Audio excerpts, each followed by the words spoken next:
Hello, this is Dorian Roberts, and presenting her narrated digital presentation for TEC 520 Digital Literacies and New Media. During this presentation, I'm going to explain to you the changes that have stemmed from the advancement and wide adoption of technology inside and outside of the classroom. I am also going to discuss the utilization of technology as a tool for learning, how to minimize the distractions by technology, and how to also educate educators on these concepts and creating a balance between technology and what we do in the classroom. Towards the end of the presentation, I am going to recommend some tools, technology tools for students and for you to utilize in your classroom. And the great thing about it is they're all free. So let's begin. So why and how did this happen? I know I'm going to be dating myself, going back 20 years ago regarding technology. Just a small little story. 20 years ago, really beyond 20 years ago, I remember when I was in high school, they had the big micro mainframe computers for us to work on, and basically you did computer programming. It was the most boring class in the world.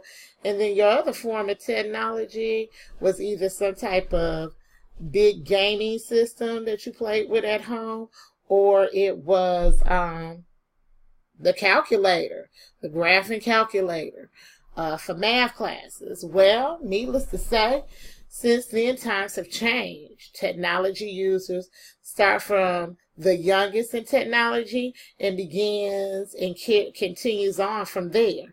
Across the country, over 90% of learners from pre-K to 12th grade use computers. And if you think about it, this includes 2/3 of pre-K and over 80% of kindergartners who use the computer. Now remember, we were just talking about 20 years ago.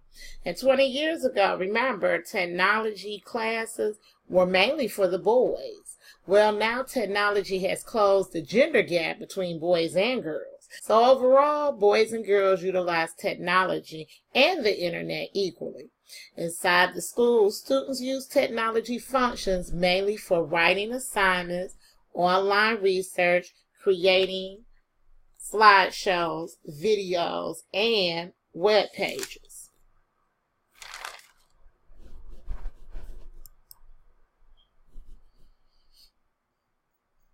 Divide and technology participation gap. As you can probably guess or not be shocked by this information, family income is keenly associated with technology use.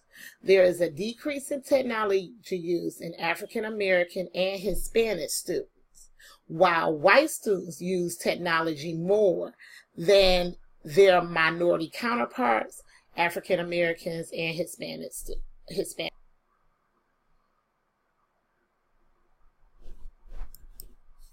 Parental education also plays a role into technology use. Learners whose parents are highly educated use technology more than learners whose parents who are not. Simply put, the higher the education, the higher the income, the more accessibilities learners have in their homes to use technology and have the internet. Lower income family students struggle with it may not just be having a computer, and they may have a smartphone or a tablet, but an internet is another bill, and that is sometimes a challenging bill to keep up with, which lessens the accessibility for minority students or students of less educated parents to have access to the internet. And technology differs from groups with disability. Learners with disabilities from single parent homes living in urban areas use technology less than learners without those challenges. Mobile phones and social media are more than we bargained for our learners now. Smartphones, tablets, and social media are immensely popular among our learners in grades kindergarten through 12.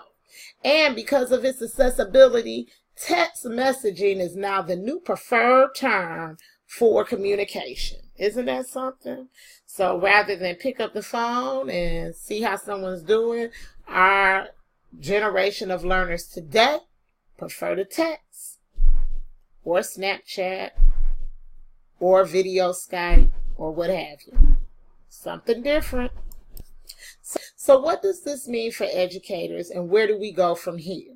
Because of this digital age, educators must prepare learners for the 21st century by doing the following: obtaining basic competencies in reading, math, and technology tools, and give learners the tools to build relationships and solve problems as a group, working collaboratively with others. So, in layman's terms, what this means, we can't assume that just because our students have smartphones and just because our students have iPhones and all these other gadgets of technology that they know how to use them. You know, recently I teach 6th grade and 5th and 6th grade math and science. My students have iPhones, Droid phones, and what have you, but they still don't know how to send an email. The first email that they sent, many of them was to me for the first time ever. They don't know how to do PowerPoint presentations. They don't know how to share documents so that they can work on them collaboratively while they're apart and not necessarily meeting. So those are the type of tools that we need to use to prepare our students into the 21st century. So we're going to go over some ways as educators and some tips to balance technology in the classroom. And one of the sure ways to balance technology is to try 2PAC, not Tupac as in the rapper, but 2PAC, technological, pedagogical, content knowledge. This helps educators bring 3 different forms of knowledge to produce engaging learning for our students. So the 3 forms of knowledge to make up 2PAC is content knowledge, the subject that is being taught in the grades K through 12. Pedagogical knowledge, teaching methods, instructional design, curriculum development, and how different students think and obtain knowledge. Technological methods, multimedia, use of technology, ebooks, iPads, whiteboards, the internet, etc. All of these forms help to adhere to the instructional needs of our learners. So we're going to talk a little bit about the tech tips for educators and some of my favorite apps that I utilize in the classroom. And basically a little checklist of how you can differentiate whether or not it's good for your lesson or not. So my first tip is edmodo.com. The strength is the original class platform. I know many of you guys have heard of Office 365, or you might be a OneNote class, or Google Classroom. Well, all of that stemmed and originated from Edmodo. Edmodo is free. Edmodo has various apps within it that is free for students to use and to help differentiate instruction. It also has its own gradebook and mobile device friendly, and it is learner friendly. Kids really get an opportunity to earn badges by the assignment that they work on. The challenge is access to the internet and also whether or not that student has a one-to-one device at home. Another oldie but goodie to me is Edpuzzle. I absolutely love Edpuzzle. Edpuzzle is a site where you can put a video and a video clip, and while it's playing, you can insert questions into the video just to make sure that the learner is on task and understands what's going on in the video. It's better than just looking at a movie, so to speak, and just taking notes on it. The strengths are it engages learners, it's self-paced, it's free. It also has its own grade book, and it's a mobile device friendly where you can put it on your phone and look at it, or on your tablet, and it is learner friendly. Students really enjoy it. The challenges to this is the access to the internet, and it's just the access to the internet. Flipgrid. Now, Flipgrid I've been using for the last year, and it keeps the learner engaged. But you know how our students like to Snapchat and be on Facebook Live. It gives them an opportunity to do this in a controlled manner. I often use Flipgrid for maybe after I have had students read some type of review, or some type of literature or book review, and they give their opinion on it, and it's like they're doing their own commentary on the book and what they've read.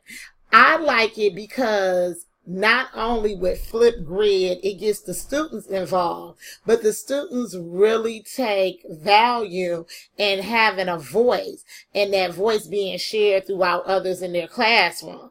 Because when they videotape, they are videotaping for other classmates. It is learner engaged, self-paced. What's a little bit different about Flipgrid, it gives learner creativity.